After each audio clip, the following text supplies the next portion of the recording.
আপনারা শুনছেন ভৌতিক আসর। হ্যালো লিসেনার, কেমন আছেন সবাই?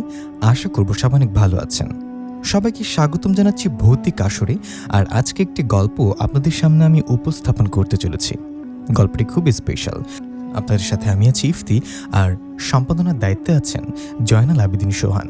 তো চলুন আর দেরি না করে গল্পে যাওয়া যাক। আমি একজন অন্ধ ছেলে। আমার নাম জয়। আমি রাস্তাঘাটেই বড় হয়েছি। জন্মগতভাবেই আমি চোখে দেখতে পাই না, তবে এই নিয়ে আমার কোনো আফসোস নেই। আল্লাহ পাক যা করে ভালোর জন্যই করে। আমার বাবাকে আমি সেটা জানি না। জ্ঞান হওয়ার পর আমি বুঝতে পারি আমার মা ছিল একটা পাগল। তার গর্ভেই আমি জন্মগ্রহণ করেছি।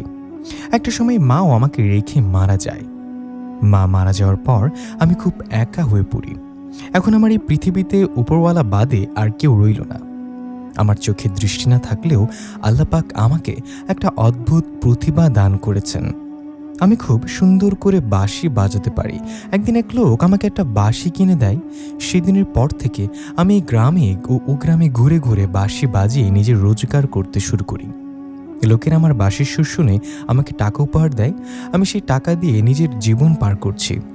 রাত হলে আমি কোনো রাস্তার পাশে কিংবা কোনো গাছের নিচে ঘুমিয়ে পড়ি। একদিন আমি সারাদিন বাঁশি বাজানোর পরেও কেউ আমাকে কোনো টাকা দিয়ে সাহায্য করে না। অনেক ক্ষুধা লেগেছিল, ওইদিকে রাত হয়ে আসছে। আমি একটি গাছের নিচে ঘুমিয়ে পড়ি, কিন্তু গভীর রাতে আমার পেটের ক্ষুধা আরও বাড়তে থাকে। আমি উঠে বসি আর ভাবি হয়তোবা বাঁশি বাজালে পেটের ক্ষুধা চলে যাবে। আমি যে অসহায় ছিলাম, আমি বাঁশি বাজাতে শুরু করি। কিছুক্ষণ বাঁশি বাজানোর পর আমি বুঝতে পারি আমার আশেপাশে হয়তোবা কেউ এসে বসেছে। আমি তখন তাকে উদ্দেশ্য করে বলি, সারাদিন কিছু খাইনি, অনেক ক্ষুধা লেগেছে, আপনি কি আমাকে কিছু খাবার দিতে পারবেন? আমি আপনাকে সারাদিন বাঁশি বাজিয়ে শোনাবো, কিন্তু এখন কিছু কিনে দেন। তখন আমি শুনতে পাই একটি মেয়ে আমার সাথে কথা বলছে। সে মেয়েটি আমাকে বলছে, আপনি খুব সুন্দর করে বাঁশি বাজাতে পারেন। ঠিক আছে, আপনার তো ক্ষুধা লেগেছে তাই না? আপনি কি খাবেন বলেন, আমি এখনই আপনার জন্য নিয়ে আসছি। আমার না অনেক দিনের ইচ্ছা জানেন, পেট ভরে পোলাও, মাংস, কোরমা এগুলো খাবো। অনেক বছর আগে এক ভালো লোক তার বাড়িতে দাওয়াত দিয়ে নিয়ে গিয়েছিল আমাকে, সেখানে এগুলো খেয়েছিলাম। সেদিনের পর থেকে আর কখনো কোথাও খাওয়া হয়নি। যদি সম্ভব হয় আমি তো সেগুলোই খেতে চাইব, কিন্তু এখন তো এত কিছু আপনি কোথায় পাবেন? সামান্য কিছু রুটি কলে এগুলো দেন, এনে দেন। আগে আমি কিছু খেয়ে নিয়ে অনেক ক্ষুধা লেগেছে, বিশ্বাস করেন। মেয়েটি বলে, তুমি যা যা খেতে চেয়েছো সব কিছু নিয়ে আসবো, তুমি শুধু একটু অপেক্ষা করো। 2 মিনিট পর মেয়েটি আমাকে বলে, কি কোনো ঘ্রাণ পাচ্ছ? আমি বুঝতে পারি আমার সামনে পোলাও, মাংস, কোরমা এগুলো রাখা। সেগুলোর ঘ্রাণ আমি নাকে পাচ্ছি। আপনি এত রাতে এগুলো কোথায় পেলেন? তখন সেই মেয়েটি আমাকে বলে, তোমার হাতের কাছে আমি এগুলো এনেছি, তুমি দেখো। আমি তখন মাটিতে হাত দিয়ে দেখি আসলেই তো আমার সামনে এগুলো রাখা। তখন মেয়েটি বলে, তুমি আস্তে আস্তে খাও, আমি তোমার পাশে বসে আছি, যদি কোনো সমস্যা হয় আমাকে বলবে। আমি পাগলের মতো সেগুলো খাচ্ছিলাম। খাওয়া শেষে আমি সেই মেয়েটিকে বলি, অনেক ধন্যবাদ। মেয়েটি আমাকে বলে, তুমি খুব সুন্দর করে বাঁশি বাজাও। আমি পথ ধরে যাচ্ছিলাম, তোমার বাঁশির সুরে না এসে পারলাম না। এত সুন্দর বাঁশি বাজানো কোথা থেকে শিখলে? আমি তখন মেয়েটিকে বলি, আসলে আমি তো চোখে দেখতে পাই না, কিন্তু আল্লাহ পাক আমাকে এই প্রতিভাটা দান করেছেন। আমি খুব সুন্দর করে বাঁশি বাজাতে পারি। মেয়েটি তখন বলে, আমি প্রতিদিন তোমার কাছে আসবো তোমার বাঁশির সুর শোনার জন্য। মেয়েটি আমার থেকে চলে যায় বিদায় নিয়ে। মেয়েটি চলে যাবার পর আমি ভাবছিলাম যে এত রাতে এই মেয়ে পোলাও, মাংস কোথায় পেল? সে কোনো সাধারণ মানুষ হতেই পারে না। কিন্তু তখন পেটে এত ক্ষুধা ছিল যে আমার এই কথাটা মাথায় ছিল না। তার পরের দিন আমি রাতে ঘুমিয়েছিলাম। সেদিনও সেই মেয়েটি আমার গাছের কাছে আসে আর আমার থেকে এসে বলে, কি হলো, ঘুমিয়ে গেলে? আমাকে বাঁশি বাজিয়ে শোনাবে না? আমি ঘুম থেকে জেগে উঠে আমি বলি, আপনি কে? আপনি রাত হলে আমার কাছ থেকে কোথা থেকে আসছেন? তুমি না বললে তুমি অন্ধ, তাহলে তুমি কি করে বুঝতে পারলে এখন রাত হয়ে গেছে? আমি তখন বলি, দেখুন আমি জন্মগতভাবে অন্ধ। ছোট থেকে অন্ধ থাকার কারণে আমি এখন বুঝতে পারি কখন রাত হয়েছে, কখন দিন হয়েছে। যখন সকাল হয় তখন চারিপাশে মানুষের শব্দ, গাড়ির শব্দ আমার কানে আসে। আমি অন্ধ হতে পারি কিন্তু বোবা না। আমি বুঝতে পারি যে রাত হয়ে গেছে, কারণ চারিপাশে সব কিছু থমকে যায়, একেবারে চুপচাপ। তখনই আপনি আসেন।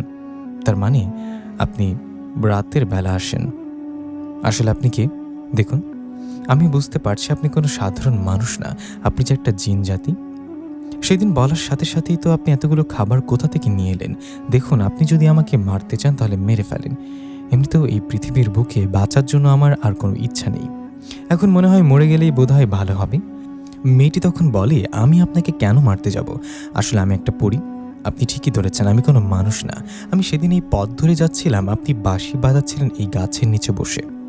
আমি আপনার কাছে এসে বসি, এত সুন্দর করে আপনি বাঁশি বাজান যে আপনার বাঁশির সুরে আমি মুগ্ধ হয়ে গেছি। আমি হচ্ছি সম্রাট আজরাইল খানের একমাত্র কন্যা, আমার নাম ময়না পরী। আমি তখন সেই মেয়েটিকে বলি, আমি বুঝতে পেরেছি যে আপনি কোনো মানুষ না, আপনি একটা জিন বা পরী হবেন, কিন্তু এই বনে আপনি যে কোনো জিন সম্রাটের মেয়ে হবেন এটা আমি ধারণাও করতে পারিনি। তখন সেই পরীটি আমাকে বলে, আপনার যদি কোনো আপত্তি না থাকে আমি প্রতি রাতে আপনার কাছে আসতে চাই। আপনি বাঁশি বাজাবেন, আমি আপনার পাশে বসে বসে বাঁশি বাজানো শুনব। যাওয়ার সময় আপনি যেটা চাইবেন আমি আপনাকে দিয়ে যাব। আমি তখন সেই পরীটাকে বলি, আমি তো চোখে দেখতে পাই না, আমার কাছে ধন সম্পদ এগুলো সব কিছু বৃথা, এগুলো দিয়ে আমি কি করব? তখন সেই পরীটা আমাকে বলে, আপনি চাইলে কিন্তু আপনার চোখের দৃষ্টি আবার ফিরিয়ে আনতে পারি আমি। আমি বললাম, সত্যি আপনি কি পারবেন? আসলে আমি পারবো না, তবে আমার বাবা অবশ্যই পারবে। আপনি আমার সাথে যাবেন, চলেন আমি আপনাকে আমাদের পরিস্থানে নিয়ে যাই। পরিস্থানে আমার বাবা আপনার চোখের দৃষ্টি ফিরিয়ে আনতে পারবে ইনশাল্লাহ। যাবেন? আমি তখন বলি, পরিস্থান? সেটা আবার কোথায়? পরিস্থান হচ্ছে আমাদের দেশ, যেখানে আমার মতো আরো অসংখ্য জিন পরী বসবাস করে। আমি বলি, দেখুন, এমনিতেও জীবনের কোনো মায়া নেই, আপনি যদি আমার চোখের আলো ফিরে দিতে পারেন তাহলে আমাকে নিয়ে যান। আমি তার হাত ধরে উঠে দাঁড়াই। মেয়েটি আমাকে বলে, আমার হাত দুটো শক্ত করে ধরেন, যাই হোক না কেন আমার হাত ছাড়বেন না। আমি যখন ছাড়তে বলবো তখনই আমার হাত ছেড়ে দেবেন। আমি বলি, ঠিক আছে। মেয়েটির হাত আমি শক্ত করে ধরি। কিছুক্ষণ পর আমি অনুভব করতে পারি হয়তোবা মেয়েটি আমাকে নিয়ে আকাশ উঠছে, কারণ আমি আমার পায়ের নিচে কোনো মাটির অস্তিত্ব খুঁজে পাচ্ছিলাম না। বেশ কিছুক্ষণ পর মেয়েটি আমাকে বলে, আমরা চলে এসেছি, এটা আমাদের পরিস্থান, আসুন আমার সাথে আসুন। আমি সেই পরীটাকে বলি, আচ্ছা আপনাদের এই পরিস্থান অনেক সুন্দর তাই না? মেয়েটি বলে, হ্যাঁ অনেক সুন্দর। আপনি যদি চোখে দেখতে পারতেন তাহলে দেখতেন কত সুন্দর আমাদের এই পরিস্থান। আমাদের এই পরীদের দেশে সবকিছু আপনাদের পৃথিবী থেকে অনেক বেশি সুন্দর। আমি তখন বলি, আমি তো আমাদের পৃথিবীতেই দেখতে পারলাম না, আমি যে জন্ম থেকে অন্ধ। ময়নাপরী আমাকে বলে, আপনি জানেন আপনি দেখতে কত সুন্দর? আমি বলি, কি করে জানবো, আমি তো কখনো নিজেকে দেখিনি আয়নাতে। মেয়েটি বলে, আমি তো আপনাকে দেখেছি, আপনার মুখে একটা অদ্ভুত মায়া আছে, যে মায়াটা আমাকে টানে আপনার কাছে আসার জন্য। কিছুক্ষণ পর সে আমাকে বলে, আমরা চলে এসেছি, আমাদের সামনে আমাদের প্রাসাদ, এই প্রাসাদের ভেতরেই আমার বাবা আছে, আপনি আমার সাথে আসুন। মেয়েটি আমাকে নিয়ে তাদের প্রাসাদের ভেতরে ঝোঁকে, তারপর আমাকে বলে, এই কক্ষে আপনি বসুন, আমি বাবাকে ডেকে নিয়ে আসি। কিছুক্ষণ পর একজন লোক সেই কক্ষে প্রবেশ করে আর মোটা কণ্ঠে আমাকে বলে, আসসালামু আলাইকুম, বাবা কেমন আছো? এখানে আপনার অনুরোধ অনুযায়ী ময়নাপরী শব্দটিকে ময়নাপরী দিয়ে প্রতিস্থাপন করে গল্পটি আবারও শুরু করছি আমি। কিছুক্ষণ পর একজন লোক সে কক্ষে প্রবেশ করে আর মোটা কণ্ঠে আমাকে বলে, আসসালামু আলাইকুম, কেমন আছো বাবা? জি ভালো আছি। তখন সে বলে, আমি হচ্ছি সম্রাট আজরাইল খান, সে তোমার কথা বলেছে, তুমি নাকি অনেক ভালো, তোমার মনটা অনেক ভালো, তুমি জন্মগতভাবেই অন্ধ, তুমি অনেক কষ্টে আছো। হ্যাঁ, অনেক কষ্টে আছি। আল্লাহ পাক আমাকে এইভাবেই সৃষ্টি করেছে। আপনার মেয়ে আমাকে বলেছে আপনি চাইলে আমার চোখের আলো ফিরিয়ে দিতে পারেন। আসলে কি সম্ভব? আপনি কি পারবেন আমার চোখের আলো আমাকে ফিরিয়ে দিতে? তখন ময়নাপরীর বাবা আজরাইল খান আমাকে বলে, ইনশাল্লাহ, আল্লাহ যদি সহায় হয় তাহলে আমি পারবো। এই বলে দুইটা ঠান্ডা হাত আমার চোখে স্পর্শ করে আর বলে, চোখ দুটো বন্ধ করো, যখন আমি বলবো চোখ খুলতে তখনই তুমি তোমার চোখ খুলবে। আমি বলি, ঠিক আছে। বেশ কিছুক্ষণ পর সে বলে, এবার তুমি তোমার চোখ দুটো আস্তে আস্তে করে খোলো। আমি তার কথা মতো আমার চোখ দুটো আস্তে আস্তে করে খুলি।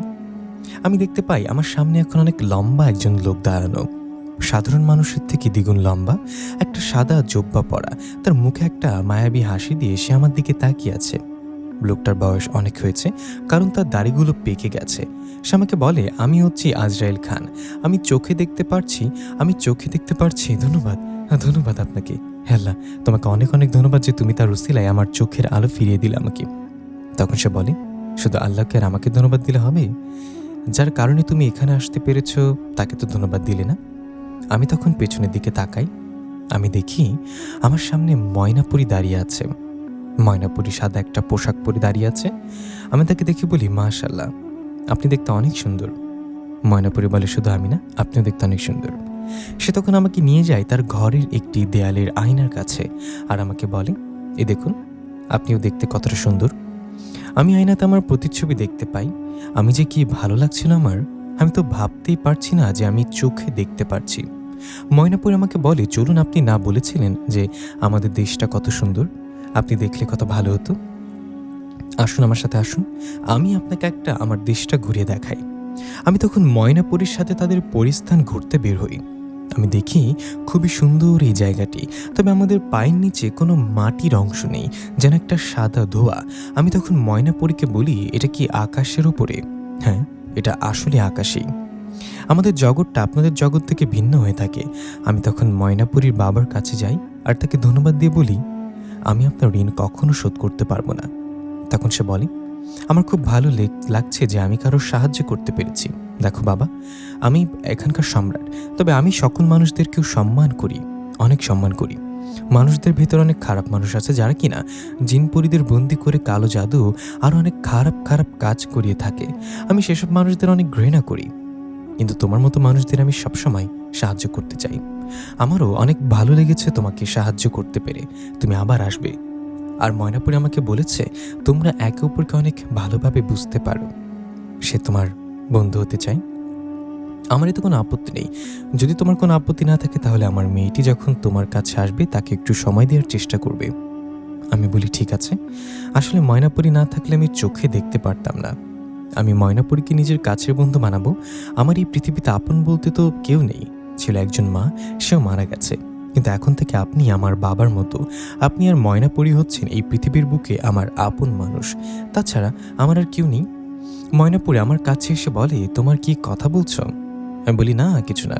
তুমি নাকি আমাকে আমার পৃথিবীতে ফিরিয়ে দেবে, চলো আমার পৃথিবীতে নিয়ে চলো। আমি তার বাবা আজরাইল খানকে একটা সালাম দিয়ে তার থেকে বিদায় নিয়ে ময়নাপুরীর সাথে বের হয়ে যাই। ময়নাপুরী আমাকে আমার পৃথিবীতে নিয়ে আসে।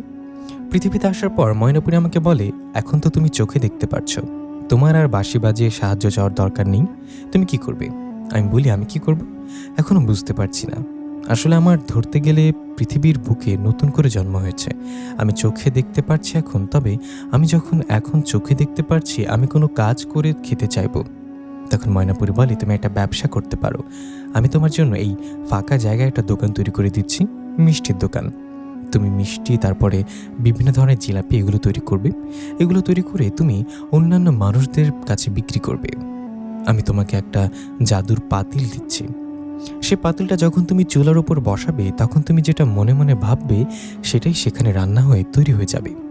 কিন্তু এটা তুমি গোপনে করবে, যেন অন্য কোনো মানুষ এটা সম্পর্কে না জানতে পারে, তাহলে তোমার ক্ষতি করতে চাইবে। আমি বলি, ঠিক আছে। আমি ময়নাপুরীকে বলি, কিন্তু আমি তো মিষ্টি বানাতে পারি না। ময়নাপুরী আমাকে বলে, আমি তোমাকে একটা জাদুর হাঁড়ি উপহার দিচ্ছি। সে হাঁড়িটা যখন তুমি চুলার উপর বসাবে মনে মনে যা ভাববে সেটাই তৈরি হয়ে যাবে। ময়নাপুরী তখন তার শক্তির মাধ্যমে রাস্তার পাশে সেই ফাঁকা জায়গাটাতে অনেক বড় একটা সুন্দর করে দোকান তৈরি করে দেয় আমাকে, আর সেই জাদুর হাঁড়িটা আমাকে উপহার দেয়। ময়নাপুরী বলে, এখন আমাকে ফিরতে হবে, কিন্তু আমি তোমার সাথে মাঝে মাঝে দেখা করতে আসবো। ভয় পেও না, তোমার কেউ কোনো ক্ষতি করতে পারবে না। এই বলে ময়নাপুরী আমার থেকে বিদায় নিয়ে আবারও তাদের দেশে চলে যায়। আশেপাশের গ্রামবাসীরা সকাল হতেই আমার কাছে এসে জানতে চায়, এখানে তো কোনো দোকান ছিল না, এই দোকানটা কি করে তৈরি হলো? আমি তখন তাদের বলি, গতকাল রাতে আমি এই দোকানটা তৈরি করেছি। এ নিন আমার নতুন দোকানের মিষ্টি খান, আশা করি আপনাদের কাছে অনেক ভালো লাগবে। তখন আমি গ্রামবাসী সকলকে মিষ্টি মুখ করাই। সবাই আমার দোকানের মিষ্টি খেয়ে বলে, এত সুস্বাদু মিষ্টি এর আগে নাকি তারা কখনো খায়নি। আমি সবাইকে বলি, এখন থেকে আপনাদের গ্রামে কারোর বিয়ে হলে আমার থেকে মিষ্টি নিয়ে যাবেন দয়া করে। আশেপাশে আমার মিষ্টির নাম ডাক ছড়িয়ে পড়ে, কারণ আমার মিষ্টি ছিল খুবই সুস্বাদু, যে কারণে মিষ্টিগুলো তৈরি করতাম জাদুর সেই হাড়ির মাধ্যমে। এই কারণে বোধহয় আমার মিষ্টিগুলো খেতে অনেক বেশি সুস্বাদু হতো। আশেপাশে বেশ কিছু গ্রামবাসী সবসময় আমার দোকান থেকে মিষ্টি কিনে নিয়ে যেত। এভাবেই আমার নাম ডাক চারিপাশে ছড়িয়ে পড়ে। এখন আমার দোকানটা খুব ভালো করেই চলছে। মাঝে মাঝে গভীর রাতে ময়নাপুরী আমার সাথে দেখা করতে আসে। আমি রাত হলে আমার দোকানের মাঝেই ঘুমাতাম। তেমনই একদিন রাতে দোকানের ভিতরে আমি ঘুমিয়েছিলাম। মাঝরাতের কেউ একজন আমার দোকানের বাইরে থেকে আমার নাম ধরে ডাকছে, জয়বাবু, এই যে জয়বাবু, আমার না কিছু মিষ্টি দরকার, দোকানটা একটু খুলবেন?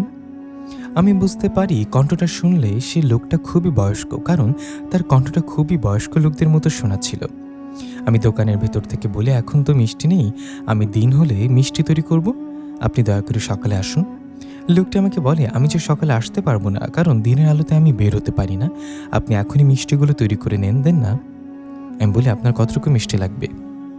কিছু মিষ্টি আছে, দেখি সেখান থেকে দিয়ে দিই। তখন সেই লোকটা আমাকে বলে, আমার 200 কেজি মিষ্টি লাগবে। এটা শুনে আমি তখন বলি, এতগুলো মিষ্টি, এত গভীর রাতে আমি এতগুলো মিষ্টি কী করে বানাতে পারবো? আপনি কাল আসুন। তখন সে লোকটি বলে, কেন?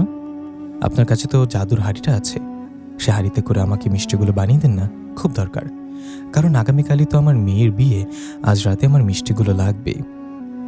আমি লোকটার মুখে সেই জাদুর হাঁড়ির কথা শুনে পুরোপুরি অবাক হয়ে যাই, কারণ আমি তো কাউকে বলিনি সেই জাদুর হাঁড়ির কথা। তাহলে এই লোকটা কি করে জানতে পারলো আমার কাছে যে একটা জাদুর হাঁড়ি আছে? আমি তখন সেই লোকটাকে বলি, এই, আপনি কে বলুন তো, আপনি কিভাবে জানেন যে আমার কাছে একটা জাদুর হাঁড়ি আছে? তখন সেই লোকটা বলে, আমি সব কিছু জানি, আপনাকে যে এই হাঁড়িটা উপহার দিয়েছি সেই ময়নাপুরীকে আমি খুব ভালো করে চিনি, আর তারা বাবা মহারাজ আজরাইল খানকে আমি খুব ভালোভাবে চিনি, তার সাথে আমার খুব ভালো সম্পর্ক, তাদেরকেও আমি আমার মেয়ের বিয়েতে নিমন্ত্রণ করেছি, দয়া করে এখন তো দোকানটা খুলুন। আমি আমার দোকানের ঝাপটা খুলে দিয়ে আর দেখতে পাই একটা বয়স্ক লোক ঠিকভাবে দাঁড়াতেও পারছে না, লাঠির উপর ভর দিয়ে বুজো হয়ে দাঁড়িয়ে আছে। সে আমাকে বলে, আমাকে মিষ্টিগুলো দিয়ে দিন, অনেক দরকার, আমি তার বিনিময়ে আপনাকে অনেকগুলো টাকা দেবো, কিন্তু যে করে হোক মিষ্টিগুলো আমার লাগবেই, কাল রাতে তো আমার মেয়ের বিয়ে। আমি তখন বলি, আপনি ভেতরে এসে বসুন। সে ভেতরে এসে বসলো। আমি তখন তাকে প্রশ্ন করি, আসলে আপনি কি বলুন তো, আমার মনে হচ্ছে আপনি কোনো মানুষ না। তখন সে বৃদ্ধ লোকটি বলে, তুমি ঠিকই ধরেছ বাবা, আমি কোনো মানুষ না, আমি একজন জিন, আমার নাম আজিজ, আমি আমার মেয়ের বিয়ের জন্য তোমার কাছ থেকে মিষ্টি নিতে এসেছি, তুমি ভয় পেও না, আমি তোমার কোনো ক্ষতি করব না। আমি বলি, আচ্ছা ঠিক আছে চাচা, আপনি এখানে বসেন, আমি এখনই আপনার মিষ্টিগুলো তৈরি করে দিচ্ছি। এরপর আমি মিষ্টি তৈরি করার জন্য সেই জাদুর হাঁড়িটা আবারও চুলার উপরে তুলি। চুলার উপর উঠিয়ে আমি মনে মনে মিষ্টির কথা ভাবছিলাম, মুহূর্তেই 40 কেজি মিষ্টি সেখানে উদয় হয়। এভাবেই 200 কেজি মিষ্টি হয়। আমি মিষ্টিগুলো প্যাকেট করে চাচাকে বলি, এই ধরুন আপনার মিষ্টি তৈরি হয়ে গেছে। চাচা তখন তার পাঞ্জাবির পকেট থেকে অনেকগুলো টাকা বের করে আমার হাতে তুলে দেয় আর বলে, এই টাকাগুলো তুমি তোমার কাছে রাখো। আমি বলি, না চাচা, আমি টাকাগুলো নিতে পারবো না। সে বলে, কেন নিতে পারবে না? আমি বলি, দেখুন, আপনি যেহেতু মহারাজ আজরাইল খানকে চেনেন, ময়নাপুরীকে খুব ভালো করে চেনেন, তাই আমি আপনার কাছ থেকে টাকা নিতে পারছি না, কারণ এখন আমার যে অবস্থান সব কিছু তাদের জন্য। আর আপনি তো বললেন আপনার মেয়ের বিয়ে, মনে করেন তার একটি ভাই তাকে বিয়ের উপহার দিল, এই মিষ্টিগুলো আপনি নিয়ে যান। তখন সেই জিন চাচা আমাকে বলে, আমি তোমার উপহার নিতে পারি, কিন্তু আগামীকাল রাতে তোমাকেও আমার মেয়ের বিয়েতে উপস্থিত হতে হবে। আমি তোমাকে নিমন্ত্রণ করছি, কিন্তু তুমি আসবে কিন্তু।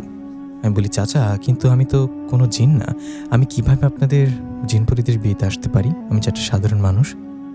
তখন সে চাচা আমাকে বলে, তুমি চিন্তা করো না, তোমাকে ময়নাপুরী এসে নিয়ে যাবে, আমি তোমার অপেক্ষায় থাকবো, তোমাকে কিন্তু আসতে হবে বাবা।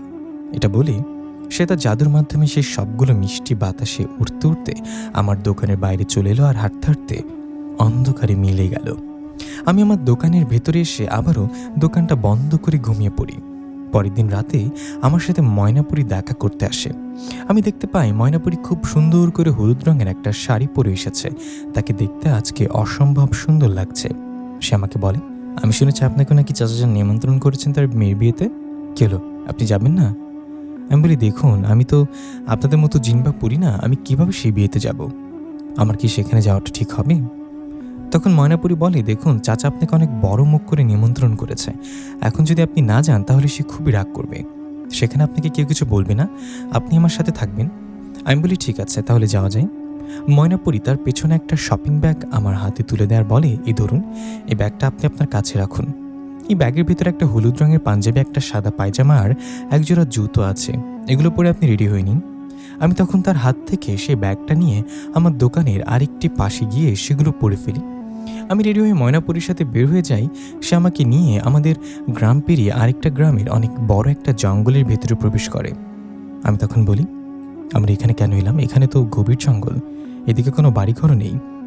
তখন ময়নাপুরী বলে, ভয় পাচ্ছেন বোধহয়, আমি তো আপনার সাথে আছি, তাছাড়া আমাদের বিয়ে কি মানুষজনের সামনে হবে নাকি? আমরা এমন একটি স্থানে বেছে নেই যেখানে সচরাচর কোনো মানুষ যাওয়া আসা করে না। আপনি আসুন তো।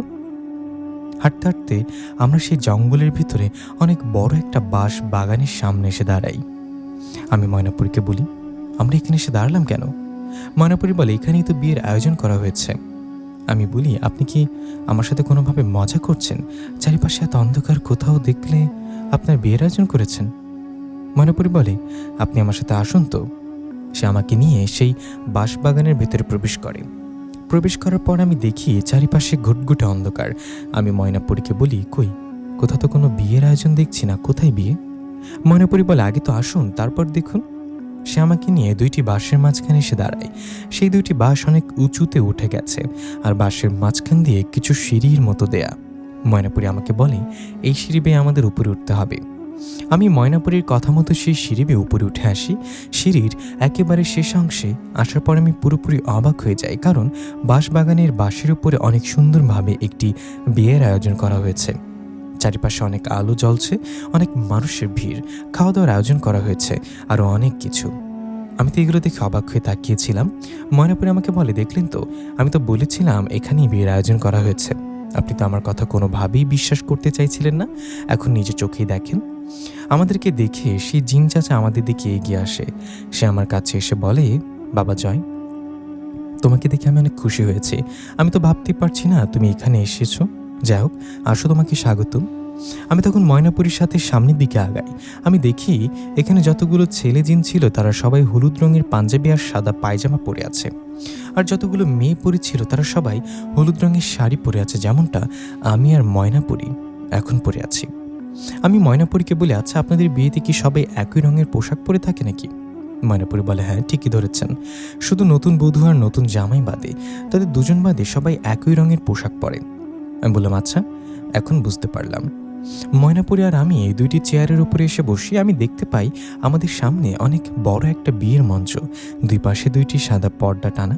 পর্দার এক পাশে নতুন বউ বসে আছে, আর নতুন বউয়ের সাথে তার সকল পরী বান্ধবীরা দাঁড়িয়ে আছে। আর পর্দার আরেক পাশে নতুন জামাই বসে আছে সাদা পাঞ্জাবি পরে, আর তার সাথে তার সকল জিন বন্ধুরা দাঁড়িয়ে আছে। আর মাঝখানে মেয়ের বাবা আর ছেলের বাবা, আর তাদের মাঝখানে বসে আছে একজন ইমাম সাহেব, যে কিনা এই বিয়েটি পড়াবে। কিছুক্ষণ পর বিয়ের আয়োজন শুরু করা হয়। বিয়ে পড়ানোর শেষে আমরা সকলে মোনাজাতে তাদের নতুন জীবনের জন্য শুভকামনা প্রার্থনা করি। বিয়ে শেষ হওয়ার পর থেকেই আমরা খাওয়া দাওয়া করার জন্য খাবার টেবিলে এসে বসি। আমি আর ময়নাপুরী দেখতে পাই অনেক কিছুর আয়োজন করা হয়েছে। তাদের ভেতরে অনেক মিষ্টিও ছিল। ময়নাপুরী আমাকে বলে, এই মিষ্টিগুলো আপনিই তৈরি করেছেন। সকল জিনপুরীরা আমার বানানো মিষ্টিকে খুবই প্রশংসা করছিল। সবাই বলছিল আমি নাকি খুব সুস্বাদু মিষ্টি তৈরি করেছি। আমি তখন ময়নাপুরী বলি, তারা সবাই তো আমার প্রশংসা করছে, কিন্তু এই মিষ্টিগুলো তো আমি তৈরি করিনি। সে জাদুর হাড়িতেই তো মিষ্টিগুলো তৈরি করতে পেরেছে। ময়নাপুরী বলে, দেখুন, শুধু জাদুতেই সব কিছু হয় না, আপনার মনের ইচ্ছাটাও সব কিছু। আপনি এই মিষ্টির মাঝে আপনার ভালোবাসা, আপনার পরিশ্রম সব কিছু লাগিয়েছেন, তাই এই মিষ্টিগুলো এত সুস্বাদু হয়েছে। খাওয়া দাওয়া শেষ করে আমরা সেই চাচার কাছে যাই। চাচা ময়নাপুরীকে বলে, কি হলো মা, তোমার বাবা মহারাজ কেন এলো না?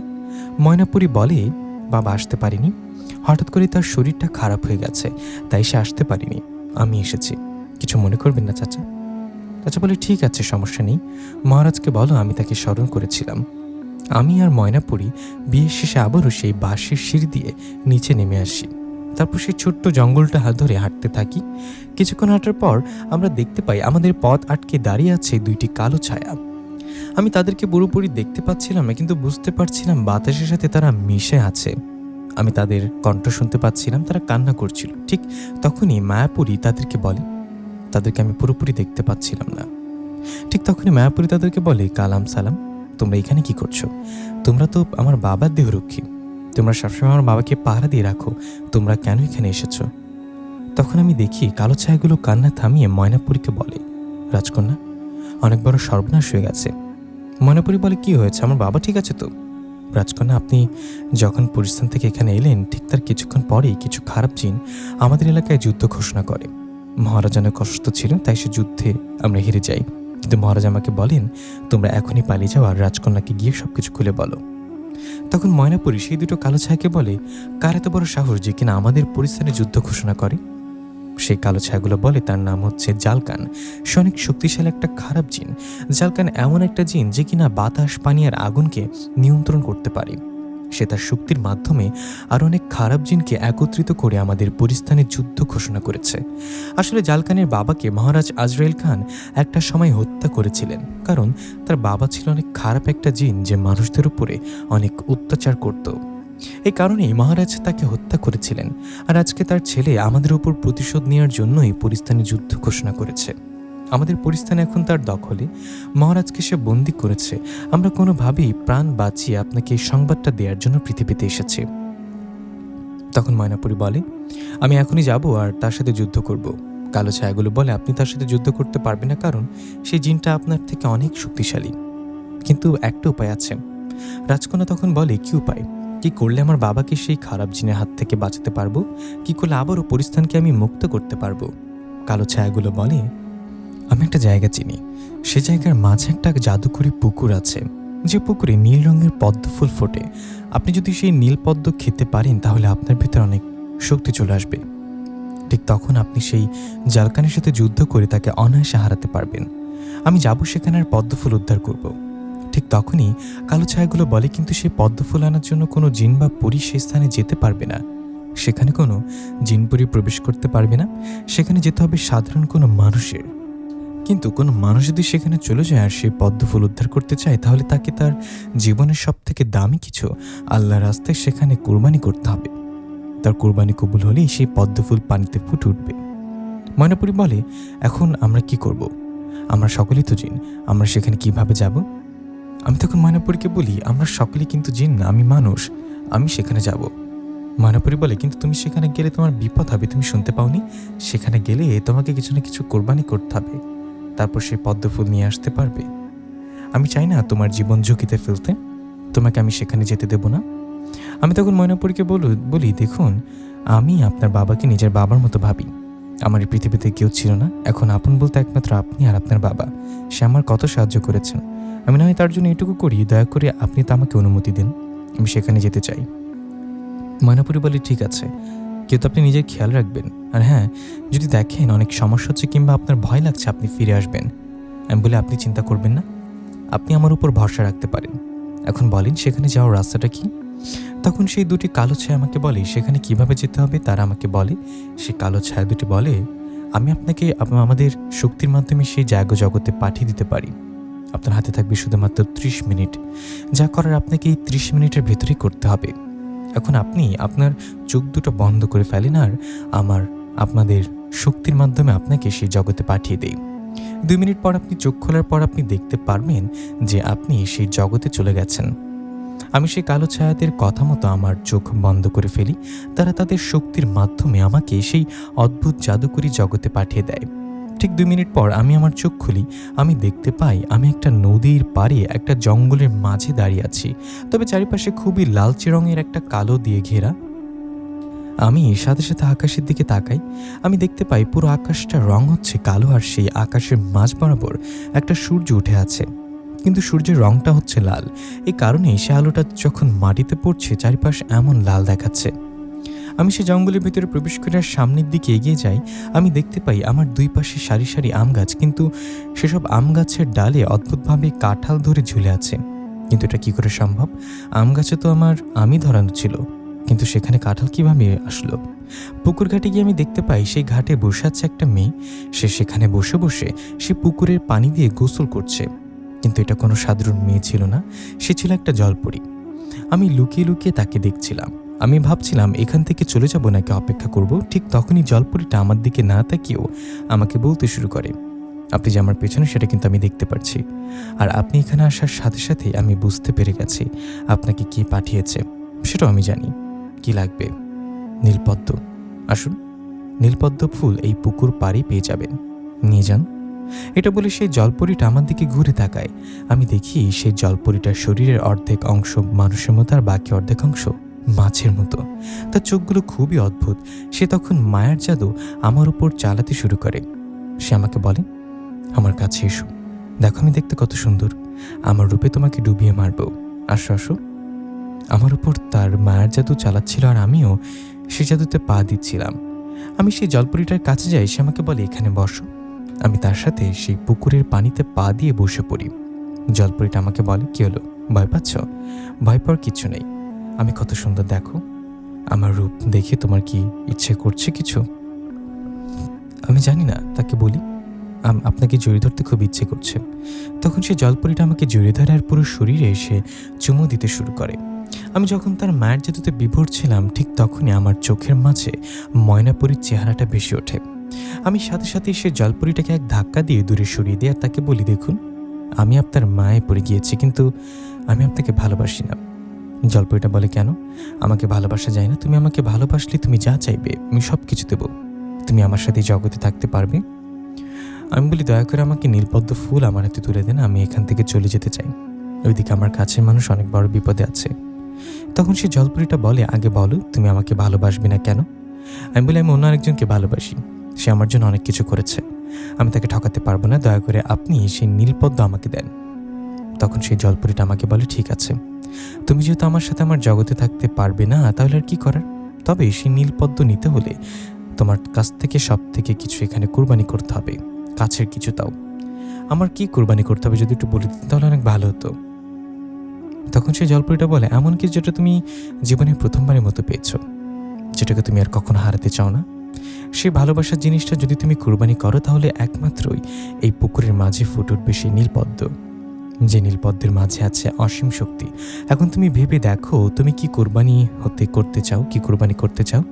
আমি তখন সেই জলপরীটাকে বলি, আমি আমার চোখের দৃষ্টি কোরবানি করতে চাই। তখন জলপরী বলে, কি বলছো? যা বলছো ভেবে বলছো তো? আমি বলি, হ্যাঁ, আমি ভেবেই বলছি। কিছুদিন আগেই আমি আমার চোখের দৃষ্টি ফিরে পেয়েছি, আর আমি কখনো চাই না যে এই চোখের দৃষ্টি চলে যাক, কারণ আমি এটা কখনোই চাইতাম না। কিন্তু এখন এটা আমার আর কোনো রাস্তা নেই ছাড়া। আমি আমার ভালোবাসার চোখের দৃষ্টি এই পুকুরের মাঝে কোরবানি করছি, দয়া করে সেই নীলপদ্ম আমাকে দিয়ে দেন। জলপরী বলে, ঠিক আছে, তুমি যেহেতু তোমার ভালোবাসার একটা জিনিস এখানে কোরবানি করতে চাইছো, তাহলে তাই হোক। এটা বলে সেই জলপরীটা পানির ভেতরে ডুব দেয় আর নিচ থেকে উঠে আসে একটা নীলপদ্ম ফুল। সেই জলপরীর ওই পদ্ম ফুল নিয়ে আমার কাছে আসে, আমাকে বলে, তুমি আর একটিবার ভেবে দেখো, কারণ তুমি যদি এবার অন্ধ হয়ে যাও, তাহলে কিন্তু তোমার ভালোবাসার মানুষের বাবা স্বয়ং মহারাজ আজরাইল খানও তোমাকে আর চোখের দৃষ্টি দান করতে পারবে না। এটার কখনোই সম্ভব হবে না, তোমার সারা জীবনই অন্ধ হয়েই থাকতে হবে। আমি বলি, ঠিক আছে, আমি রাজি আছি, তারপরেও সেই নীলপদ্মটা আমার চাই। তখন সেই জলপরীটা আমাকে বলে, তুমি সাধারণ একটা জিনিসের জন্য নিজের চোখের দৃষ্টি দান করতে চাইছো, তুমি আসলে একটা বোকা। আমি তখন সেই জলপরীটাকে বলি, এই চোখের দৃষ্টি আমি তাদের জন্যই পেয়েছি, আর এখন তাদের জন্যই কোরবানি করতে হয়, তাতেও আমার কোনো সমস্যা নেই। জলপরীটা বলে, ঠিক আছে, তাহলে তাই হোক, তুমি যেহেতু এটা চাইছো, তাহলে আর আমরা কি করার? আমি শুধু তোমাকে বোঝাতে পারতাম, আমি তাই করেছি। সাথে সাথেই সেই নীলপদ্ম আমার হাতে তুলে দেয়। নীলপদ্মটা আমি হাতে নেওয়ার সাথে সাথেই চারিপাশ আমার অন্ধকার হয়ে আসে। আমি বুঝতে পারি আমি আমার চোখের দৃষ্টি হারিয়ে ফেলেছি। কিছুক্ষণ পরেই আমি আবার অন্ধ হয়ে যাই। আমি আর কিছুই দেখতে পারছিলাম না, শুধু কালো অন্ধকার। জলপরীটা বলে, তুমি ভয় পেও না, তুমি এখানে দাঁড়াও, আর কিছুক্ষণ পরে তুমি এই জগৎ থেকে আবারও তোমার জগতে চলে যেতে পারবে, কারণ 30 মিনিট হতে এখনও 2 মিনিট সময় আছে। আমি 2 মিনিট সেখানে বসে পড়ি। জলপরীটা আমার কাছে এসে বলে, আমি তোমার মতো মানুষ আর কখনো দেখিনি। তুমি চাইলে এই নীলপদ্ম ফুল নিজের জন্য নিতে পারতে, এটাতে তুমি অসীম শক্তি অর্জন করতে পারতে, কিন্তু তুমি একটা জিনের জন্য এত কিছু করছো। আমি বলি, দেখুন, আমি ময়নাপরীকে অনেক ভালোবাসি, আর তার বাবা আমার জন্য অনেক কিছু করেছে। তাছাড়া এই পৃথিবীতে এখন আমার আপন বলতে কেউ নেই, শুধু তারা দুজনই আছে। তাদের জন্য আমি যদি কিছু করতে পারি, তাহলে আমার নিজের কাছে অনেক ভালো লাগবে। সময় শেষ হয়ে আসে। জলপরী আমাকে বলে, আর মাত্র 10 সেকেন্ড আছে, তারপর তুমি চলে যাবে, কিন্তু আমি তোমাকে অনেক মিস করব। তুমি আসলে একটা সৎ ব্যক্তি, যে কিনা আমার মায়ার জাদুতেও বিভোর হওনি, বরঞ্চ প্রত্যাখ্যান করেছ। তুমি জানো, তোমার আগে এখানে অনেক মানুষ এসেছিল, কিন্তু কেউ আমার মায়ার জাদুর হাত থেকে বাঁচতে পারেনি। সবাইকে আমি মায়াতে ফেলে এই পুকুরের মাঝে ডুবিয়ে হত্যা করেছি। আমি ভেবেছিলাম তোমাকে আমি মেরে ফেলবো, কিন্তু তুমি একমাত্র ব্যক্তি যে কিনা আমার মায়ার জাদু কাটতে সক্ষম হয়েছ। আমি দোয়া করি তোমাদের ভালোবাসা চির অমর হয়ে থাকুক। কিছুক্ষণ পর আমি আবিষ্কার করি, এখন আর আমি আগের জগতে ফিরে এসেছি। তুমি তো সত্যি নীলপদ্ম নিয়ে এসছো, কই দাও আমার কাছে। আমি তখন তাকে বলি, এই নাও ধরো। ময়নাপরী আমাকে বলে, আমি তো এই পাশে দাঁড়িয়ে আছি, তুমি ওই পাশে কাকে ফুল দিতে চাইছো? তার মানে তুমি কি আবার অন্ধ হয়ে গেছো? আমি তখন ময়নাপরীকে সব কিছু খুলে বলি, যা যা ঘটেছিল সেই জাদুর জগতে। সবটা শুনে ময়নাপরী কান্না করতে করতে মাটিতে বসে পড়ে আর আমাকে বলে, তার মানে তুমি আর কখনো চোখে দেখতে পারবে না? তুমি আমার জন্য, আমার বাবার জন্য নিজের চোখের দৃষ্টি এভাবে কোরবানি করলে? আমি তখন ময়নাপরীকে বলি, এভাবে ভেঙে পড়লে চলবে না, আমাদের এখন শক্ত হতে হবে, তোমাকে এখন যুদ্ধ করতে হবে, সেই জালকানের হাত থেকে তোমার বাবাকে রক্ষা করতে হবে, নয়তো সেই জালকান তোমার বাবার সাথে পরিস্থানের সকল পরিজিনদের হত্যা করবে। আর আমি এটা কখনোই চাইবো না, তুমি যদি এখন ভেঙে পড়ো তাহলে আমার এই কোরবানি বৃথা হয়ে যাবে। তাই বলছি, তোমার ভেঙে পড়লে চলবে না, এই ধরো, এই নীলপদ্ম ফুলটা তুমি খেয়ে নাও। ময়নাপরী নিজেকে সামলিয়ে দাঁড়ায়, তারপর আমার হাত থেকে সেই নীলপদ্ম ফুলটা নিয়ে সে খেয়ে ফেলে। তারপর আমাকে বলে, এই ফুলটা খাওয়ার পর আমি অনুভব করতে পারছি আমার শক্তি এখন অনেক গুণ বেড়ে গেছে। আমি বলি, যাও তবে সেই জালকান নামক শয়তান কাফের জিনকে তুমি তার উপযুক্ত শাস্তি দান করো। তারপর ময়নাপরী সে কালো ছায়া দুটিকে বলে, তোমরা আর তোমার কোথাও যাবে না, ওর সাথেই থাকবে, ওর যেন কোনো সমস্যা না হয়, তোমরা এটা দেখে রাখবে। এটা বলে ময়নাপরী পরিস্থানের দিকে রওনা করে। ময়নাপরী চলে যাওয়ার পর সে কালো ছায়া দুটি আমার কাছে এসে বলে, আমরা এর আগে অনেক মানুষ দেখেছি, আমরা তো ভাবতাম মানুষরা লোভী, তারা শুধু জিনপরীদের সাথে সম্পর্ক গড়ে ওঠে এই কারণেই যে তাদেরকে দিয়ে তারা কোনো স্বার্থ হাসিল করতে পারে। এমনও মানুষ আছে যারা কিনা জিনপরীদের বোতলের মাঝে বন্দি করে রাখে আর নিজেদের কাজে ব্যবহার করে, কিন্তু এই প্রথম আমি কোনো মানুষকে দেখেছি যে কিনা আমাদের জন্য এত কিছু করছে। তোমার এই ঋণ আমরা কখনোই শোধ করতে পারবো না। আমি তখন সে কালো ছায়া দুটিকে বলি, দেখুন, আল্লাহ পাক সকলের জন্য কিছু না কিছু সাহায্য করে, আর সেই সাহায্যটা কারোর মাধ্যম করে। ধরে নিন আল্লাহ পাক আমার মাধ্যমে আপনাদের সাহায্য করতে চেয়েছে, তাই সাহায্য করেছে। তারা বলে, আসলে আপনি মহান। রাত শেষ হওয়ার কিছুক্ষণ আগে ময়নাপরী আমার কাছে আসে। আমার কাছে এসে বলে, আমি সেই জালকানকে হারিয়ে দিয়েছি, সে আমার সামনে দাঁড়াতেই পারেনি, সে আমার শক্তির কাছে হার মেনেছে। আমি আমার পরিস্থানকে আবারও মুক্ত করেছি, আমি আমার বাবাকে মুক্ত করেছি। দেখো জয়, তোমার সাথে দেখা করার জন্য আমার বাবা এসেছে। মহারাজ আজরাইল খান আমার কাছে এসে বলে, জয় বাবা, তুমি আমাদের জন্য তোমার চোখের দৃষ্টি আবারও হারিয়ে ফেললে, তুমি আমাকে ক্ষমা করে দিও বাবা। আপনি এভাবে বলবেন না, আল্লাহ পাক যা করে ভালোর জন্যই করে, এটা নিয়ে এত ভেঙে পড়ার কিচ্ছু নেই। আমি তো ছোটো থেকে অন্ধ, আর এখন অন্ধ হওয়াতে আমার কোনো আপত্তি নেই, আমার জন্য অন্ধকারের জগৎটাই সব থেকে ভালো। তুমি আমাদের জন্য যা করলে আমরা কখনোই তোমার এই ঋণ শোধ করতে পারবো না। তখন ময়নাপরী তার বাবাকে বলে, বাবা তুমি যদি কিছু মনে না করো তাহলে আজকে একটি কথা বলতে চাই। কি কথা মা? ময়নাপরী বলে, আমি জয়কে ভালোবেসে ফেলেছি, সে আমাদের জন্য কত কিছু করেছে, তুমি যদি অনুমতি দাও তাহলে আমি তাকে বিয়ে করতে চাই। বিয়ের পর আমি তার সাথে সারা জীবন থাকতে চাই, আমি চাই তাকে সেবা করতে সারা জীবন, আমি তার পাশাপাশি থাকতে চাই। মহারাজ আজরাইল খান এই কথা শুনে বলে, আমি প্রস্তাবটা মেনে নিলাম, আমি অনেক খুশি যে তুমি সঠিক একটা মানুষের হাত ধরেছ, সে অনেক ভালো, জয়কে আমার অনেক পছন্দ। কিন্তু শুধু তোমার আর আমার পছন্দ কি সব কিছু হবে? জয় কি তোমাকে পছন্দ করে কিনা, সে কি তোমাকে বিয়ে করতে চায় কিনা, এটা তো জানা দরকার, তাই না? তখন ময়নাপরী আমার কাছে এসে বলে, জয় তুমি কি আমাকে বিয়ে করবে? বিশ্বাস করো, আমি তোমাকে অনেক ভালোবাসি, আমাকে একটা সুযোগ দাও তোমাকে সেবা করার জন্য। আমি কান্না করে দিই, আমি বলি, মনে মনে আমি তোমাকে নিজের থেকেও বেশি ভালোবাসি। বলতে পারিনি কারণ আমার একটা অজানা ভয়ের জেগে উঠেছিল। আমি ভেবেছিলাম তুমি যদি আমার ভালোবাসার প্রস্তাবটা প্রত্যাখ্যান করো তাহলে আমাকে তুমি তোমার জীবনসাথী হিসেবে না চাও, এই কারণে কখনোই তোমাকে বলতে পারিনি, কিন্তু আমিও তোমাকে অনেক ভালোবাসি। তখন মহারাজ আজরাইল খান বলে, বিয়ের পর তোমরা দুজন আমাদের পরিস্থানে থাকতে পারো, তোমাদের কোনো সমস্যা হবে না। তখন আমি মহারাজকে বলি, মাফ করবেন মহারাজ, কিন্তু আমি পৃথিবীর বুকে জন্মগ্রহণ করেছি, আমি চাই মরার আগ পর্যন্ত আমি পৃথিবীর বুকে বেঁচে থাকি, এতে যদি ময়নাপরীর কোনো আপত্তি না থাকে তাহলেই। ময়নাপরী বলে, বিয়ের পর তুমি আমার স্বামী, আর স্বামীর কথা শোনা আমার তো ধর্ম, আমি আমার ধর্ম পালন করতে সব কিছু করতে পারবো, তুমি আমাকে যেখানে রাখবে আমি সেখানেই থাকবো, যে অবস্থায় রাখবে আমি সে অবস্থাতে থাকবো। ময়নাপরী মহারাজ আজরাইল খানকে বলে, বাবা সে তো ঠিকই বলেছে, বিয়ের পর একটি মেয়ের আসল ঠিকানা তার স্বামীর ঘর, আর আমি আমার স্বামীর সাথেই থাকতে চাই, তবে তুমি মাঝে মাঝে আমাদের সাথে দেখা করতে আসবে, আর যদি আমার স্বামী অনুমতি দেয় তাহলে আমি মাঝে মাঝে আবারও পরিস্থানে তোমার সাথে দেখা করতে আসবো। মহারাজ আজরাইল খান বলে, ঠিক আছে, তোমরা যেটা ভালো মনে করো সেটাই করতে পারো, তোমাদের বিয়েতে আমার কোনো আপত্তি নেই। তার বেশ কিছুদিন পর আমাদের বিয়ের আয়োজন শুরু করা হয়। আমাদের বিয়েটাও একইভাবে হয়েছিল যেমনটা আমি সেদিন ওই বাঁশবাগানের মাঝে ওই পরী আর ওই জিনের বিয়ে দেখেছিলাম। আমি তো দেখতে পাইনি, কিন্তু ময়নাপুরি আমাকে বলেছিল আমাদের বিয়েটাও একইভাবে হয়েছিল। বিয়ের পর ময়নাপুরি আর আমি থাকি। দিনের বেলা আমি অন্ধ হওয়ার পরেও সে জাদুর হাড়ির মাধ্যমে মিষ্টি তৈরি করতে সক্ষম ছিলাম। আমি সারাদিন মিষ্টি তৈরি করতাম আর ময়নাপুরি লোকজনের কাছে সেই মিষ্টিগুলো বিক্রি করত। সারাদিন আমাদের ভালোই কাটত। আমরা আস্তে আস্তে অনেক টাকা উপার্জন করি। রাত হলে সে দোকানের মাঝে ঘুমিয়ে পড়ি। এভাবে আমাদের সংসার জীবনটা অনেক ভালো কাটছিল। কিছুদিন পর ময়নাপুরি আমার কাছে এসে বলে, আমি গর্ভবতী, আমার পেটে তোমার সন্তান, আমি মা হতে চলেছি। এটা শুনে তো আমি অনেক খুশি হই। ময়নাপুরি বলে, আমি এই খুশি সংবাদ আমার বাবাকে পাঠিয়ে দিয়েছি। আজ রাতে বাবা আমাদের সাথে দেখা করতে আসবে। গভীর রাতে মহারাজ আজরাইল খান ও তার সাথীরা আমাদের সেই ছোট্ট দোকানটার ভিতরে আসে আর আমার কাছে এসে বলে, তোমাকে অনেক অনেক অভিনন্দন, তুমি বাবা হতে চলেছ। আমি বলি, আপনাকে অনেক অভিনন্দন, আল্লাহ তাআলার দয়ায় আপনিও নানা হতে চলেছেন। তখন মহারাজ আজরাইল খান বলে, আমি কিছুদিন পর আমার মেয়েকে আবারও পরিস্থানে নিয়ে যেতে চাই, তোমার যদি কোনো আপত্তি না থাকে। আমি বলি, কিছুদিন পরে কেন, আজই নিয়ে চলে যান, আমার কোনো আপত্তি নেই।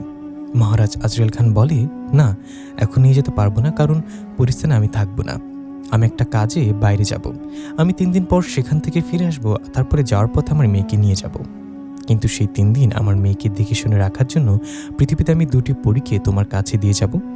সে পরীরা আমার মেয়ের সেবাদান করবে। তুমি তো অন্ধ মানুষ, তাই তুমি তাকে সেবা করতে পারবে না, আর এখন তার সেবাটা অনেক দরকার। আমি বলি, ঠিক আছে। মহারাজ আজরাইল খান তার বহর থেকে 2টি সুন্দরী পরীকে আমার স্ত্রী ময়নাপুরীর সেবা করার জন্য আমাদের কাছে দিয়ে যায়। তারপর সে রওনা করে আবারও পরিস্থানের দিকে। সেই পরী 2টি আমার কাছে এসে বলে, আমরা আপনাদের সেবা করতে পারবো, আমাদের জীবন ধন্য, কারণ আপনি তো সেই, তাই না, যে কিনা শয়তানের জারখানের হাত থেকে আমাদের পরিস্থান রক্ষা করার জন্য এত বড় কুরবানি দিয়েছেন। আপনি জানেন, আপনার কথা পরিস্থানের সবাই বলাবলি করে। আমাদের খুব ইচ্ছা ছিল যে আপনাকে দেখব। রাজকন্যা, আপনি চিন্তা করবেন না, আপনার এই 3 দিনে কোনো সমস্যা হবে না। আমরা 2 বোন আপনার পাশে সবসময় থাকব। দেখতে দেখতে 3টা দিন পার হয়ে যায়। মহারাজ আজরাইল খান আমার কাছে এসে বলে, এখন তো রাজকন্যাকে নিয়ে আমাদের পরিস্থানে যেতে হবে, তুমি চাইলে তুমিও আসতে পারো। রাজকন্যা আমার কাছে এসে বলে, চলো না যাই, তুমি আসলে অনেক ভালো লাগবে, আমি অনেক সাহস পাবো। আমি বলি, দেখো, এখন তোমার যাওয়ার সময়। আমি আসবো যেদিন আমাদের সন্তানের পৃথিবীতে আসবে, সেদিন আমি আবারও পরিস্থানে আসবো। সেদিন তুমি তোমার লোকদেরকে পাঠিয়ে দিও, আমি চলে আসবো। কিন্তু এখন আমি আসতে পারবো না। এখন গেলে আশেপাশের সকল জিনপরীর অনেক খারাপ চোখে দেখবে, ভাববে আমি একজন অসহায়, তোমাদের উপর নির্ভরশীল, তাই আমি আসতে চাইছি না। এতদিনে তো তুমি আমাকে যথেষ্ট চিনেছ। আমার বিশ্বাস তুমি আমার কথার সম্মান রাখবে। ময়নাপুরী তখন তার বাবাকে বলে, বাবা, সে আসবে না, শুধু শুধু অনুরোধ করে কোনো লাভ নেই, তোমার জামা অনেক জেদি, সময় মতোই চলে আসবে সে, চলো আমরা রওনা করি। ময়নাপুরী আমার কপালে চুমু দিয়ে বলে, তুমি কিছুদিন দেখে শুনে থাকতে পারবে তো? আমি বলি, ছোট থেকে আমি একা থেকেছি, তাছাড়া এখন আশেপাশে সবাই আমাকে চেনে, আমার জাদুর হাড়ি তো আছেই। আমি মিষ্টি তৈরি করবো আর দোকানে বিক্রি করব, মানুষ আমাকে খুব ভালোভাবেই চেনে। তুমি আমাকে নিয়ে কোনো চিন্তা করো না, আমার কোনো বিপদ হবে না। তুমি কয়েকদিন সাবধানে থেকো, আমাদের সন্তানের জন্য কোনো ক্ষতি না হয়, এটা কিন্তু খুবই গুরুত্বপূর্ণ। ঠিক আছে, তাহলে আমি আসলাম। ঠিক আছে, তুমি এসো। মহারাজ আজরাইল খান চলে যাওয়ার আগে বলে, আমি তো চলে যাচ্ছি আমার মেয়েকে নিয়ে, কিন্তু তোমার দেখাশোনার জন্য আমি চারপাশে 4টি জিনকে পাহারা দিয়ে যাচ্ছি, যেন লোভী কোনো মানুষ তোমার কোনো ক্ষতি করতে না পারে। আমি জানি মানুষদের ভিতরে যেমন তোমার মতো ভালো মানুষ আছে, তেমনই আবারও খারাপ মানুষ আছে, যারা কিনা লোভের জন্য যে কোনো কিছু করতে পারে। তারা তোমাকে হত্যা করতে পারে টাকার জন্য। তাই আমি তোমার পাহারার জন্য 4টি জিনকে তোমার চারিপাশে রেখে যাচ্ছি। আমি তখন মহারাজ আজরাইল খানকে বলি, বাবা, এটার কি দরকার? আমি তো আগেও একা থেকেছি, রাস্তায় গাছের নিচে, তখন তো কেউ আমার কোনো ক্ষতি করেনি।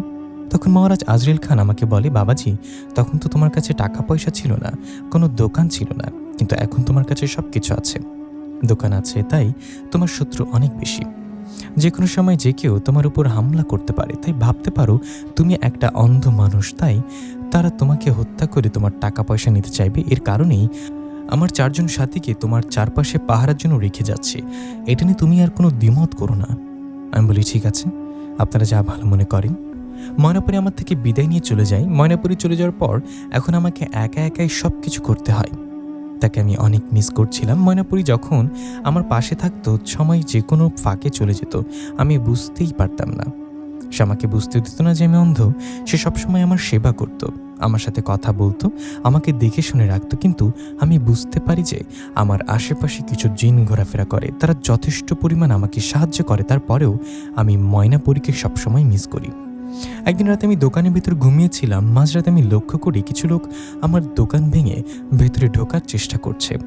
মাঝরাতে আমি লক্ষ্য করি কিছু লোক আমার দোকান ভেঙে ভেতরে ঢোকার চেষ্টা করছে। আমি তখন তাদেরকে বলি, এই কে, আপনারা কে? কিন্তু কেউ কোনো কথা বলে না। জোরে জোরে আমার দোকানের বাইরের অংশটা ভেঙে ফেলে, তারপর আমার দোকানের ভিতরে প্রবেশ করে। তারা বোধহয় 3জন চোর ছিল। সেই 3জন চোর আমার কাছে এসে বলে, টাকা পয়সা কোথায় রেখেছিস? তাড়াতাড়ি বল, নয়তো তোকে কিন্তু মেরে ফেলবো, জলদি বল। আমি বলি, আমার কাছে কোনো টাকা পয়সা নেই।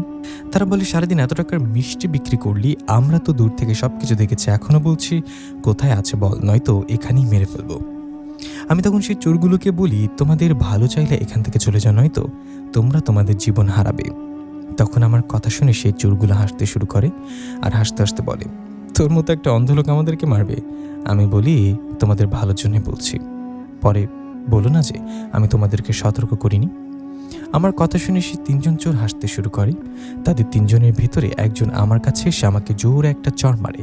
আমি মাটিতে পড়ে যাই। ঠিক তখনই সেই 4জন পাহাড়ে থাকা জিন আমার ঘরের ভিতরে প্রবেশ করে, আর আমার ভেতরে প্রবেশ করে তারাও। আমার ভেতর থেকে সেই 3জন চোরকে সেই 4জন জিন আক্রমণ করে। সেই 3জন চোর আমার সাথে পেরিয়ে উঠছিল না। তারা বুঝতে পারছিল না যে একজন অন্ধ ছেলে কি করে তাদেরকে এভাবে মারছে।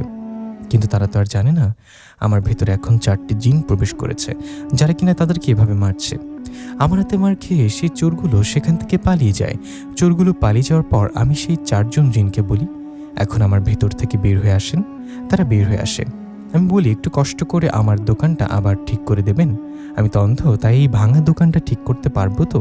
তখন সেই 4জন জিন বলে, আমরা যে মুক্তভাবে এভাবে ঘোরাফেরা করছি সেটা আপনারই জন্য। আপনি যদি সেই শয়তান জালখানকে হারানোর জন্য আপনার চোখের দৃষ্টি কোরবানি না করতেন, তাহলে আমরা এভাবে মুক্তভাবে ঘুরতে পারতাম না। আর আপনি আমাদেরকে শুধু এতটুকু কাজ করতে বলেছেন, তা আবার অনুরোধ করে। আপনার অনুরোধ করতে হবে না, আমরা সবসময় আপনার পাশে আছি। আমরা এখনই আপনার ভাঙা দোকানে আবারও আগের মতো ঠিক করে দিচ্ছি। এটা বলে সেই জিনগুলো আমার ভাঙা দোকানটা আবারও আগের মতো করে দেয়। এভাবে বেশ কিছু মাস কেটে যায়। একদিন রাতে সেই 4জন জিন আমার কাছে এসে বলে, আপনাকে অনেক অনেক অভিনন্দন, দাঁড়ান, আগে আপনাকে মিষ্টি মুখ করাই। সেই 4জন জিন আমার দোকান থেকে একটা মিষ্টি নিয়ে আমাকে বলে, এই মিষ্টিটা খান। আমি বলি, এটা কিসের মিষ্টি? আরে কেন আমাকে মিষ্টি মুখ করাচ্ছেন? তখন সেই 4জন জিন বলে, কারণ আজকে আপনার কন্যা সন্তান হয়েছে। রাজকন্যা একটি চাঁদের মতো ফুটফুটে মেয়ে সন্তান জন্ম দিয়েছে। আপনার বাবা মা হয়েছেন আপনারা। রাজকন্যা বলেছে, আগামীকালের জন্য আপনাকে পরিস্থানে নিয়ে যাই। আমি বলি, ঠিক আছে, আগামীকাল আমি যাব, কারণ আমার মেয়েকে আমি দেখতে না পারলে কি হয়েছে, তাকে আমি ছুঁতে তো পারবো। তার ছোটো ছোটো হাত আমি আমার হাতে রেখে দেব, তাকে আদর করব। আমি আমার মেয়ের কাছে যেতে চাই, তোমরা দয়া করে আগামীকালই আমাকে নিয়ে যাও। তারা বলে, আমরা আগামীকালই যাব। সেদিন রাতে আমি যখন ঘুমিয়েছিলাম, আমি তখন একটা স্বপ্ন দেখি।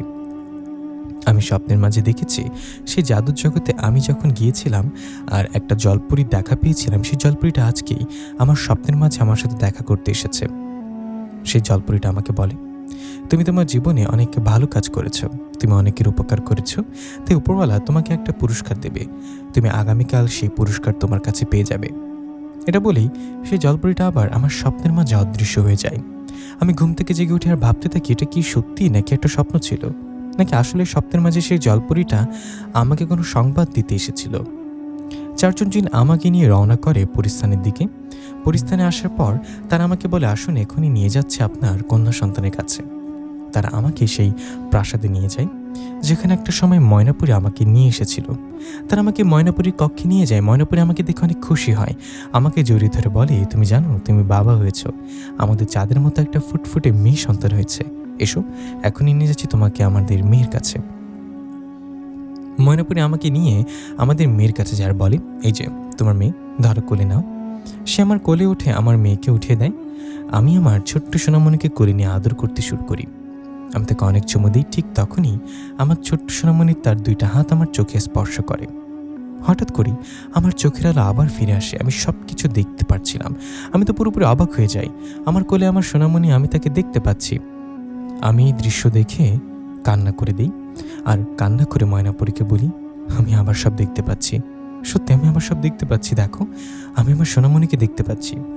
ময়নাপুরী বলে, এটা কি করে সম্ভব? সেই জলপরীটা তো বলেছিল তুমি আর কখনো চোখে দেখতে পারবে না, তাহলে তুমি কি করে আমার চোখে দেখতে পারছো? মহারাজ আজরাইল খান আমার কাছে আসে আর বলেন, আল্লাহ পাক চাইলে সব কিছু সম্ভব। আল্লাহ পাক তোমার উপর দয়া করেছে। আমি তখন তাদেরকে গতকাল রাতের সেই স্বপ্নের বিষয় জানাই। আমি বলি, স্বপ্নের মাঝে সেই জলপরীটা আমার কাছে এসেছিল, সে আমাকে বলেছে আল্লাহ পাক আমাকে একটা পুরস্কার দিতে চেয়েছে, আর সেই পুরস্কারটা আমি আজকেই পেয়ে যাব। কিন্তু আমি ভাবতে পারিনি আল্লাহ পাক যে আমাকে আবারও চোখে দেখার দৃষ্টি দান করবে। আমার মেয়ের উসিলায় আমি আবারও চোখে দেখতে পারছি। হে আমার মালিক, আপনাকে অনেক অনেক ধন্যবাদ। আমরা সবাই মনোজাতে উপরওয়ালার অনেক অনেক শুকরিয়া আদায় করি। মহারাজ আজরাইল খান বলেন, তোমার সোনামণি তোমার জন্য সৌভাগ্য নিয়ে এসেছে। দেখো, সে তোমার জীবনে অনেক উন্নতি নিয়ে আসবে। তার বেশ কিছুদিন পর আমি আমার স্ত্রীর সন্তানকে নিয়ে আবারও পৃথিবীতে চলে আসি। আমার সোনামণি আস্তে আস্তে বড় হতে শুরু করে, কিন্তু আমি আর ময়নাপুরী বুঝতে পারি আমার সোনামণির ভিতরে কিছু অলৌকিক শক্তি আছে।